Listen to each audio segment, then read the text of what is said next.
Ça, c'est la frontière du Corée du Nord.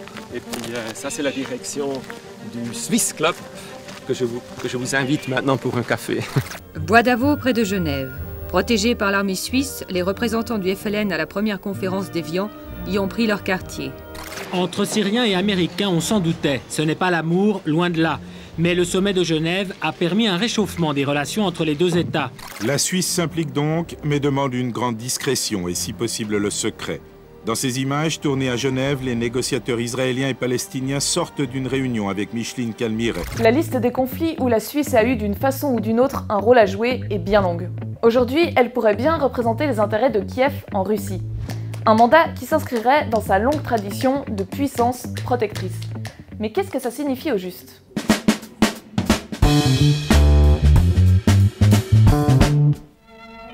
Voici la salle Alabama, un lieu historique.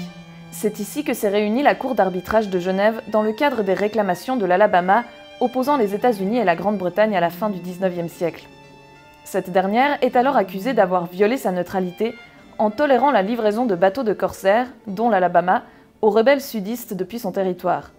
Elle sera finalement condamnée à verser une lourde indemnité aux États-Unis en 1872. C'est le premier exemple d'arbitrage supranational pour régler un conflit entre deux États. La Suisse est alors louée pour son accueil chaleureux et propice à des négociations apaisées. Et le sujet passionne la population.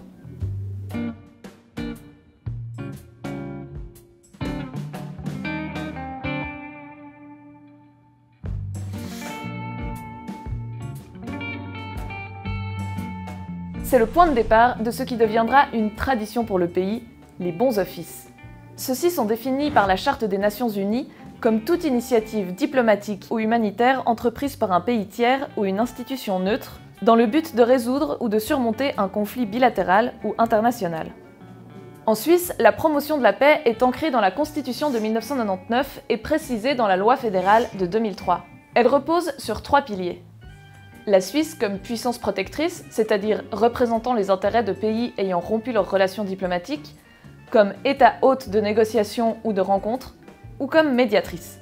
Lors de la Seconde Guerre mondiale, la Suisse dépasse les 200 mandats de puissance protectrice pour le compte de 35 États. Ce chiffre diminue à la fin de la guerre, mais les mandats ne disparaissent pas. En voici quelques-uns. Derrière ce grillage, la Corée du Nord. Une frontière infranchissable depuis 1953, sauf pour l'armée suisse.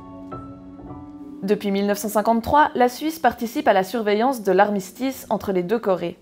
Une mission qui a suscité un grand intérêt dans la population au moment du recrutement. Et pour nous, il fallait avoir une certaine sorte de gens. Il ne fallait pas les aventuriers, ceux qui voulaient faire un voyage. Il fallait les gens de travail, les gens représentatifs, des gens qui savaient l'anglais. Des 5000 candidats pour cette mission en Extrême-Orient, moins d'une centaine devaient prendre le départ en juillet 1953, formant le premier contingent suisse à la commission d'armistice. Après des cours théoriques à Berne, chacun touchait son passeport et devait passer par l'épreuve de la seringue. Aujourd'hui, il reste 5 officiers suisses non armés à Panmunjom. 1961. 2 ans après la révolution cubaine, les relations entre les États-Unis d'Eisenhower et le régime de Fidel Castro sont rompues. Alors que le monde est en pleine guerre froide, c'est l'ambassadeur suisse, suffisamment neutre, qui est désigné pour représenter les intérêts américains à La Havane. L'homme clé pour cette mission est l'ambassadeur Stadelhofer, ici à droite. Il a réussi à créer une relation de confiance avec Fidel Castro. Il y a un rapport où il raconte qu'il a eu des entrevues avec Fidel Castro jusqu'à 2 heures le matin. Et à la fin, Fidel Castro lui a donné son chapeau comme signe comme ça de confiance. Une mission qui a pris fin en 2015, après 54 ans. En 1979, alors que le Shah d'Iran, chassé par la Révolution, trouve refuge aux États-Unis, des étudiants prennent d'assaut l'ambassade américaine à Téhéran, faisant des dizaines d'otages. Eric Lang est l'envoyé spécial de la Suisse à Téhéran et joue rapidement le rôle de facteur entre les États-Unis et l'Iran.